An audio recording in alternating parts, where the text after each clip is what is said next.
Hey guys, welcome back to another video. In this one, we're going to walk through creative inspiration for e-commerce brands. Now, the main problem a lot of these brands face is that when they're making content, they eventually come to a point where they run out of creative ideas, they run out of hook ideas, and they start producing semi-average content. So in this video, we're going to walk through what we use for a lot of our e-commerce clients at the agency in terms of inspiration, where we find the inspiration, and the platforms we use to lean on these creative concepts. So before getting into the video and showing our inspiration process, one thing we commonly notice with a lot of brands is that they always look at inspiration from their competitors. So they'll go into the competitor Facebook library, which is always great to keep up to date on what they're doing. But I think when it comes to thinking of new concepts, it's always good to find another industry. For example, if I'm in apparel, let's see maybe what the car industry is doing, or let's see what the makeup industry is doing. That way you understand different B-roll concepts, different hook ideas, and you can bring them into your industry and really stand out in your feed. So when looking at inspiration for your brand, make sure to look at something maybe directly opposite and see what you can bring into your industry. So the first place we'll actually go ahead and start is looking at the top ads on TikTok. Now, TikTok have released their ad library.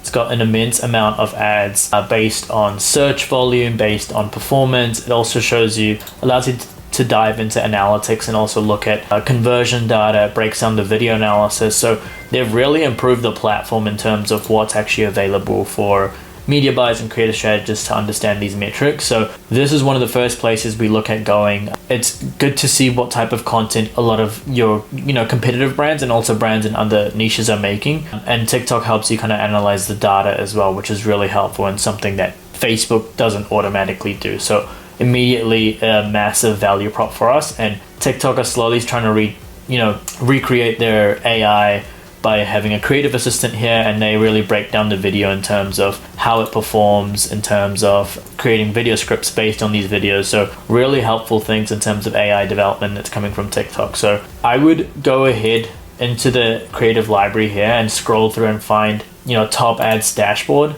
and just see what's been happening in the last 30 days, what type of hooks are working, what types of B-roll is working, and how you can really apply it to your brand. So when working through the filters, I usually like to choose United States, choose the industry that you're working in. Let's say it's just apparel for right now. And then objective is a key one here. I would focus on conversions. Usually conversion ads perform the best and have the highest intent. And then from there, I would go ahead and filter out things like ad format and also likes. And then you can also do a sort by rate based on conversion rate. We'll go ahead and change it for you, and you can see kind of what the top performing video content is based on conversion rate, with the assumption that conversion rate is speaking to conversions. So the second place we actually go to find inspiration is the top ad spotlight. So the top ad spotlight is again under the inspiration header over here with the TikTok ad library. And what it essentially does is based on, I think it's the last month or so, or the current month, it just shows the top ads for almost every industry. What this does is it allows you to have just like a simple board of all the top hooks, top types of content, whether it's lo-fi or hi-fi, and kind of tells you around what is working with it. So you can also go into see analysis, look at the breakdown, look at where the landing page is going. It kind of gives you an insight around how much has been spent on it as well, which is really helpful when making an analysis. But what I usually like to do is go through each of these and see maybe what are some concepts I can use here to implement directly on some of the clients we're working on. So some of these headlines and also B-roll footage is really good. You've got like a reverse boomerang here, which is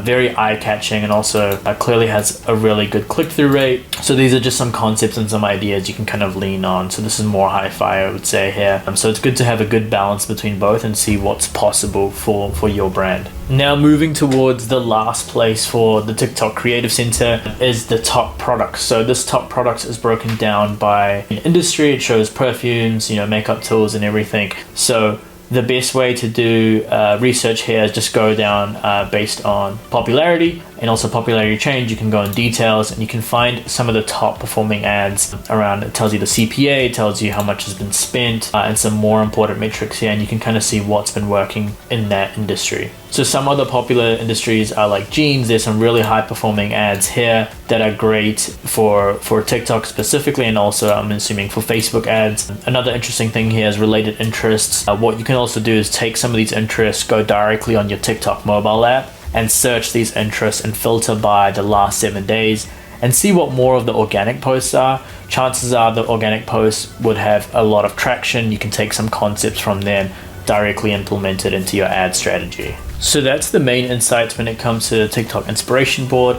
They also have some other tools like trends, which is really helpful. Tells you the top creators, top TikTok videos, and also hashtags. Again, hashtags is also a very good way to find inspiration. You can just go hashtags based on whatever brand you're working on. If it's a skincare client or skincare brand, you can go, hashtag skincare for above 40. See what types of content is being posted there, and then replicate those ideas for your brand as well. Now, moving on to the next segment is outside of the TikTok ecosystem.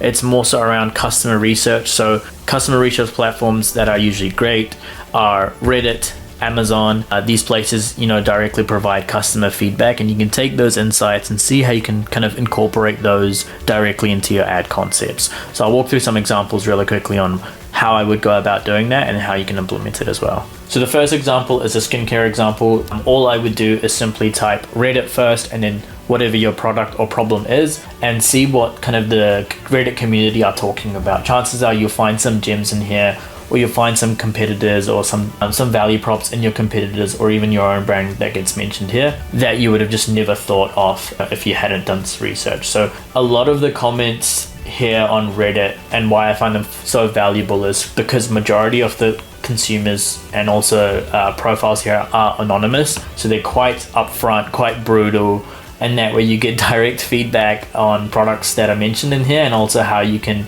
if there's something negative in that product, how you can take that negative and turn it into a positive for your particular brand or your ad. Second place is I like to go on Amazon. I like to find the industry that the brand I'm working on is, and I try to find some competitors in that space, go into the review section and just go towards the 1-star section.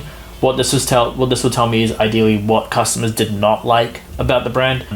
Majority of it seems to be around taste. This might be hard to, brief out in an ad itself, but you want to try to find concepts in here that are negative and that play into your positives. So take these negatives, add them either, as a screenshot without mentioning the brand, or add them into some type of text headline hook that you can mention for your ad. And 9 out of 10 times we see that type of direct customer feedback work really well for these ads. So while you're looking at these 1-star reviews, another thing I would go towards is the 3-star reviews.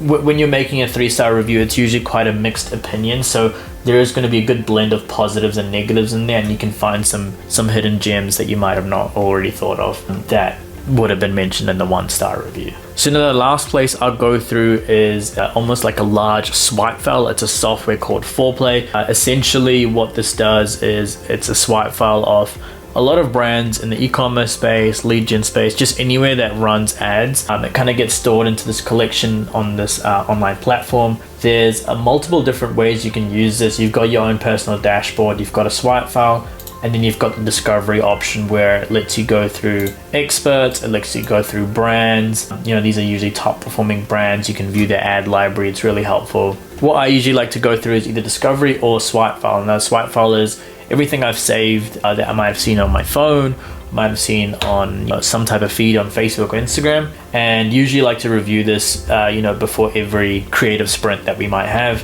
Find concepts in here that we might want to test out. Maybe there's some headlines or hooks that I think are really good that I think could benefit our brand. So it's a really good spot to share. It's easy to share with your team as well, and easy to brief creators on when you're giving them a creative example. So that's the end of this video. I hope this video was helpful with thinking about how to think of concepts for your brand. Hope this can give you some new insights into ads and also some new research opportunities when you're talking to customers as well. Again, if this was helpful, please like and comment. Would love to know what other type of videos you guys would love to see. I am currently going to be creating more content around creatives and also financial analysis when media buying, so expect those to come in the coming few videos. Until then, I'll catch you guys next time.